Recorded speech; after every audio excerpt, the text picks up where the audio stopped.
Hello, YouTube friends. It's been a very long time. It's Iris, and this is my fiance, Schylar. Hi. And I am going to give a brief response to the Shane Dawson documentary. And I'm going to answer some questions that I have been asked like 100 times on my ASPD video and my DID videos. Both of us have diagnosed ASPD and DID, and it's specifically us in our systems that have ASPD. So we're not like speaking for our entire systems. My entire system is not diagnosed with ASPD. I'm just gonna say that right now. Neither is mine. So, there were a lot of concerns that Shane's like fans had, which is actually really funny because I have been a Shane of fan since he I have been a fan of Shane since he first started. I think it was in like 2008 maybe 2007. I don't know. His comedy helped like my system through like a really dark time. So it's really weird that he thinks that I'm like gonna attack him because I'm like not out to get Shane Dawson. I'd love to have a conversation. One of the biggest concerns that like his fans had and like the people who watch my videos have are like that it was so deeply and intensely dramatized. From the strange like VHS vintage-esque screen cuts to the booming music. It was just a little much. And I think the whole dramatization, it really like tipped people off, and like now people aren't even taking him seriously because it was just like so glorified and like Overdone. It's like overkill. Like I hate Jake Paul and Logan Paul as much as anyone else. They're assholes. Anyone who laughs at suicide victims, dead babies, old people, I hate them. They're terrible. And I really honestly don't know that much about Jake Paul or Logan Paul. I've just seen like the 5 minutes of Shane's video that I watched that I was in. Shane Dawson or Andrew or Katie or anyone that made the video did not ask my permission. I was not contacted once by anyone, and that's really the only like drama I have with Shane, is that he didn't ask my permission. And I'm a human being, but I'm also a sociopath. And I respect Shane's content and I respect him as a fellow creator, but you need to ask people's permission to use their content. Like, I'm not using any of his content in this because I didn't speak with him beforehand. And I know he's making money off of my content. And that's slightly, like, it makes me really disappointed in Shane because of, like, he tries to spread, like, so much positivity. And, like, because in my eyes, he's a comedian. Like, correct me if I'm wrong. No. But, like, he should probably just stick to skits and conspiracy videos until he can, like, actually get to know some mentally ill people. And, like, literally, funny enough, I know most people that are watching this have actually seen Nikki's video and Olivia's video. One of their, like, actually biggest middle school dreams was to collaborate with Shane Dawson, and I can, like, swear on whatever holy book you want me to that I'm not lying to you. Like, there's a response video on my old YouTube that Olivia, our old host, made back in, I think, 2011. So there's your proof. I've always been a fan. My next point is Katie, which my lovely fiance has a little bit more input into Katie than I do because she's really familiar with Rooster Teeth.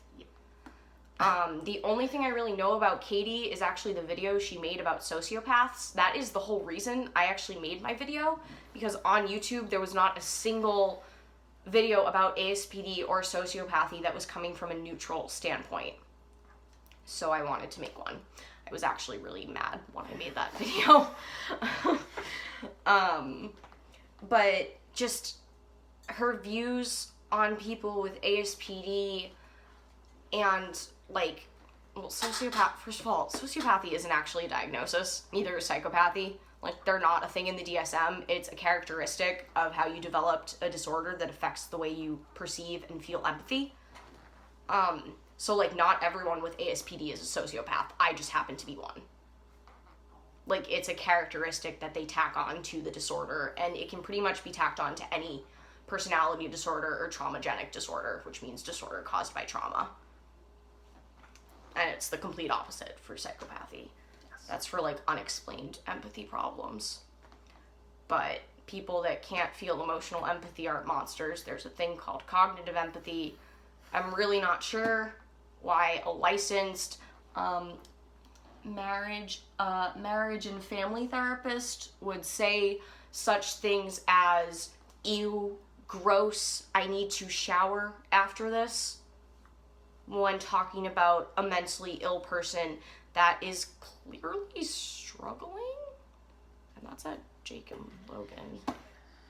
But I know you know a little bit more about Katie, so... Yes, I big fan of Rooster Teeth, and I watched one of their episodes of a podcast called Always Open, and they did a section on eating disorders, which, from what I've heard from Katie on it, she mainly focuses on that in the family and, like, settings. Big love to her Yes. stuff about eating disorders. Like, as someone who struggled with anorexia, her stuff on eating disorders is, like, great. Actually really great and pretty unparalleled. She was able to help one of their coworkers realize that he actually And she helped Shane, too. Yes, and So... helped figure out that he had an eating disorder because he didn't realize his over-exercising and counting calories was getting a negative effect. And because of that, I started following her on Twitter. I followed her on YouTube and everything else, and I was looking her up because at this point I was diagnosed with DID, and I wanted to look at some of her videos, and I found some of them a little lacking. The information not as positive. Service dog. Yeah. And it felt a little stigma-y. A little. Very stigma-y, from the standpoint of very black and white thinking. Which is, like, an active symptom of cluster B personality disorders. And, like, it literally, we're on, dftba.com right now. It was the only website that really had any info on Katie that was, like, straight up. And it says that, it says it right here, I'm on my roommate's phone, that she hopes that by speaking candidly about mental health, which I feel like that's what I'm doing right now, and encouraging her views to reach out to get support they need, we can remove the stigma associated with getting help. I do not understand how calling a sociopath or someone with ASPD or any cluster B disorder, really in this case, because all of them are feeling attacked. You can see in my comment section. Read it, Katie. Please. That it's just not okay. Like, holy shit.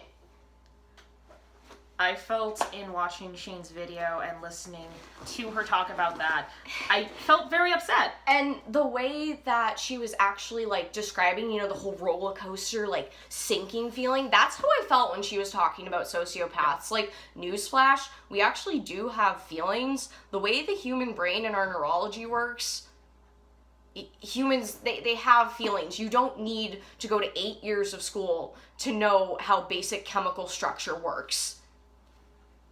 Like, and that's the fucking truth. It was just so off-putting. Yeah. And it probably did discourage many, many people from seeking help, because there are a lot of people with ASPD, like myself and Schylar, that are pretty high functioning. We're well aware of the fact that we have ASPD, and we're well aware of our flaws. Mm-hmm. And, like, back when we were living in Massachusetts, we would talk about it in therapy, because I actually had she was a DID therapist, but a fantastic therapist, who, like, really helped me a lot. And, like, ASPD people can have a life. It's all a spectrum. It's not, like, we're not all crazy monsters, and that is what Katie wanted people to see in me. And that was just, I don't want to use the word disturbing, but it's really the only word that keeps coming to mind. And like Katie, I film all my videos candid. Like, my videos personally in my system are all one take. Because that's how I like to do things. I like to keep it straight up. I like to keep it natural. That was the whole point of my ASPD video. It wasn't to lie to people or manipulate people. It was for me. Because I'm a sociopath. I did it for myself. I wanted to get the right information out. Yep. And when you share a body with like hundreds of other people, you have to do things for them too. Hence why I'm doing this fucking response video, because I really don't want to do it, because I hate respond video culture. I think it's really weird. I think it's pointless. I think we should just be adults and like communicate. But I feel like for some reason Shane's really afraid of me. I weigh 105 pounds. They're only about 5'2". And I'm disabled. Like, my joints fall out of place. I have a service dog. That's the scariest thing about us. Yeah, she'll lick you to death? Like, I don't know. She'll hug you to death. Yeah, she'll hug you. She gives great hugs. But yeah, and just the basic last point about the whole, that I'm going to answer questions, is I would like to specifically call out Andrew, Shane's editor. I am really, really, really disappointed in you, Andrew. As a fan. Not as a sociopath. I can remove myself from all of that because of my disorder, and I am disappointed in you as a fan. And I'm also disappointed in Shane for letting the video get put up, and Katie for not speaking to a single person with ASPD, because I really don't think they did. It didn't sound like it. They didn't talk to me. Nope. Like, hello, I'm here. Like, I know I was some measly little YouTuber, like, chronic illness YouTuber before this, but, like, surprise, bitch. Like, just meme it out. Surprise, motherfucker. That's my roommate. Yes, that's great. But yeah, so now I'm just gonna answer some questions that I've gotten from Shane's fans, from people who have seen my video. Mm-hmm. And the one question that I'm not gonna answer is, can I feel love? Or can I define what love feels like? Can you? Please, somebody maybe write in the comments what you think love is. And, like, I can say if I agree or disagree, but, like, I definitely love my fiance. And I know she loves me. I know what love feels like. Yep. I just don't have emotional empathy. But I can't describe that feeling to you. I'm sorry. I can't. I don't think most people could. So, yeah. The other thing is, like, my friends, I have friends. We do. I let my friends know what they're in for. DID, chronic illness, ASPD, you fucking name it. I lay it all right out on the table. And it is the person's personal responsibility to either be like, yeah, I'm ride or die too, like, let's do this, let's go, or be like, no, I can't handle you, I'm sorry. That's not gonna upset me. Nope. I've had people say that to me before. It's not a big deal. It really isn't. A lot of people keep asking me about ASPD and DID. I believe Laura in my system is going to be doing a full video about how specific mental illnesses can affect specific alters. Mm-hmm. But, yeah, I did the little test with my therapist. Like, I definitely have ASPD. That's pretty much all I had to do. I voiced some of my concerns with chronic boredom and impulsivity, mm-hmm. and seeming to have a different social norm standard than most people. Like, I knew I thought differently, and I was like, well, I can't really get far in life without fitting in, so might as well go see a therapist to see if I can work some of my trauma out. Yep. Yeah, and, like, a lot of people just are, I'm so mind blown that so many people are like, wow, now I have to be nice to everyone because you don't know who could be a sociopath. Why don't you just be nice to people? Yeah. I honestly do not know a way to, like, get you farther in life than to be nice. God, I have gotten so much further being nice to people than I have manipulating or anything. Yep. Being nice pays the fuck off, and it's totally worth it. Also, I would say 1 in every 10 comments, that's like a manifesto. I do try to read them all. Yes. I spend, like, hours a day, responding to you guys, because, like, I don't really care about, like, fans, but I care about mental health advocacy. So, like, I'm always gonna answer questions. Yep. Which is, like... And if she can't figure out the answer, she talks to me, and we try to come up with the best response possible. Yep, because I am here for mental health advocacy and, like, not much more, because I don't know how I am supposed to be successful in life without people understanding mental illness, because I will just immediately get demonized, and where the fuck does that get me? Like, I don't get how... Nowhere. I think a lot like normal people. I don't... I just... The I don't know, I moved cross-country on a whim. I guess that's pretty crazy. I'm in Oregon now. It's cool. I love it here. Yeah, it's really nice. Yeah, but I think that covers it. We're gonna start vlogging again, so you'll get to know my system, their system, our roommate system, and it's gonna be pretty great. And I kind of hope Shane Dawson sees this and Maybe contacts us. gives me, maybe an email or something. A little ring ding.